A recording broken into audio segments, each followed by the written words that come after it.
नमस्कार दोस्तों, कैसे हैं आप सब। आप सभी का स्वागत है आपके अपने YouTube चैनल पर। और आज की हमारी कहानी शुरू करने से पहले जो भी चैनल पर पहली बार आए हैं या जिसने भी अभी तक चैनल को सब्सक्राइब नहीं किया है तो जल्दी से जाकर चैनल को सब्सक्राइब करें और घंटी का बटन दबाकर ऑल का आइकन जरूर प्रेस कर लें ताकि हमारी कहानियों की नोटिफिकेशन आप तक सबसे पहले पहुँचती रहे और आप हमारी कहानियों का आनंद उठाते रहें। तो दोस्तों, अगर आपको हमारी कहानियाँ अच्छी लगती हैं, लाइक शेयर और कमेंट्स करना ना भूलें ताकि हमारा भी हौसला बढ़ता रहे और हम आपके लिए ऐसी ही नई नई कहानियाँ लेकर आते रहें। तो चलिए शुरू करते हैं आज की एक और बेहतरीन कहानी। अपने माता पिता और दो भाइयों की इकलौती लाडली मोनिका की शादी बहुत ही धूमधाम से हुई थी। ससुराल वालों को बहुत अधिक दान दहेज दिया गया, लेकिन इतना अधिक मिलने के बावजूद भी ससुराल से मिलने वाले ताने कम नहीं हो रहे थे। सास ससुर नंद की जातियों को मोनिका हंसकर सह लेती। अगर माथे का सिंदूर जिसने साथ साथ चलकर अग्नि के 7 फेरे लिए थे वह उसका साथ दे देता, लेकिन जब पति ही शराब पीकर आधी रात घर आए और शारीरिक शोषण करके दहेज न मिलने का ताना मारे तो औरत क्या करे। शादी को तो 2 महीने ही हुए थे कि मोनिका को पता चला कि वह गर्भवती। डॉक्टर ने उसे सावधानी बरतने और पौष्टिक भोजन करने को कहा, लेकिन जब मर्दों को शराब का नशा चढ़ता है तो वह कुछ भी सही या गलत नहीं देखते। मोनिका पढ़ी लिखी थी, ससुराल में नौकरानी बनकर रह गई। किसी के लिए कोई मायने नहीं रखता कि वह सक्षम महिला बन सकती। सास को तो एक ही बात का डर लगा रहता था कि अगर बहू के कदम घर से बाहर निकले तो फिर उसके पर निकल आएंगे। अगर वह कमाने लगी तो फिर उसके बेटे का आदर सम्मान नहीं करेगी, ना ही सास ससुर की सेवा करेगी। इसीलिए सास ने हर संभव कोशिश की कि मोनिका सिर्फ घर के काम में ही लगी रहे, उसे 1 मिनट की भी फुर्सत ना मिली। सास काम ढूंढ ढूंढ कर मोनिका के लिए लाती, उसे पूरा दिन व्यस्त रखती। दिन भर इतनी थकान हो जाती कि रात को बिस्तर पर जाते ही नींद आ जाती। फिर शराबी पति परेशान करता। ऐसे में आगे की पढ़ाई करके कोई नौकरी हासिल करने की इच्छा तो जैसे खत्म ही हो गई। एक रात मोनिका का सिर्फ शरीर ही लहूलुहान नहीं हुआ, बल्कि एक नवजात की मौत उसके गर्भ में हो गई। उसका पति इंसान नहीं, मनुष्य के रूप में भेड़िया था। शराब के नशे में वह खूंखार जानवर बन जाता था और मोनिका के साथ अप्राकृतिक संबंध बनाता था, जिससे मोनिका की हालत खराब हो जाती थी। उस रात को तो हद ही हो गई। शराब के नशे में पति ने उसे इतना प्रताड़ित किया कि उसने अपने होने वाले बच्चे को ही खो दिया। अब मोनिका के सामने 2 ही रास्ते थे, या तो चुपचाप सब सहन करती रहे या फिर तलाक ले ले। मोनिका ने जब अपने पति की बेहुदा हरकतों की पोल अपनी माँ के सामने खोली तो माँ का कलेजा बेटी के लिए फूट फूट कर रोने लगा। उन्होंने मोनिका के पिता से कहकर बेटी के साथ कानूनी लड़ाई लड़ने की ठान ली। मोनिका के पिता ने दुनिया की परवाह किए बिना बेटी मोनिका को तलाक दिलवाकर उसे नरक से बाहर निकाल लिया। मोनिका में फिर से जीने का हौसला जगाया।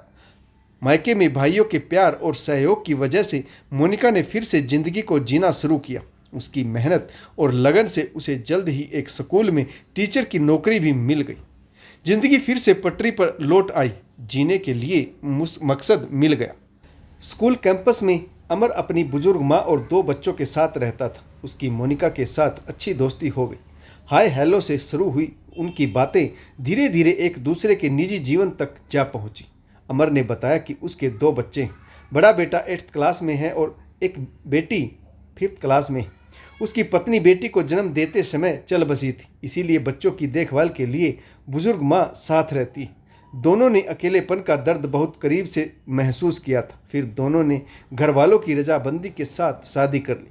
मोनिका की मांग में एक बार फिर सिंदूर सज गया। मोनिका की जिंदगी अमर के दोनों बच्चों और बुजुर्ग सास तक ही सिमट कर रह गई। पड़ोसी रिश्तेदार मोनिका से कहते कि उसके अपने बच्चे भी होने चाहिए, लेकिन मोनिका इस बात को सिरे से नकार देती। वह कहती अगर उसका अपना बच्चा हुआ तो शायद वह इन बच्चों के साथ इंसाफ नहीं कर पाएगी, उसकी ममता बट जाएगी।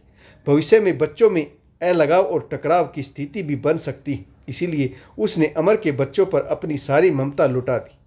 समय के साथ बच्चे बड़े हो गए। बेटे ने MBA करके बड़ी कंपनी में नौकरी कर ली और अपनी पसंद की लड़की से शादी भी कर ली।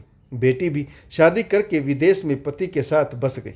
जो भी अमर के बच्चों के बारे में सुनता तो मोनिका की परवरिश की भूरी भूरी प्रशंसा करता, लेकिन जिंदगी ने शायद कुछ और इम्तिहान मोनिका के लिए बचा कर रखे थे। एक दिन अमर सोए तो कभी उठे ही नहीं।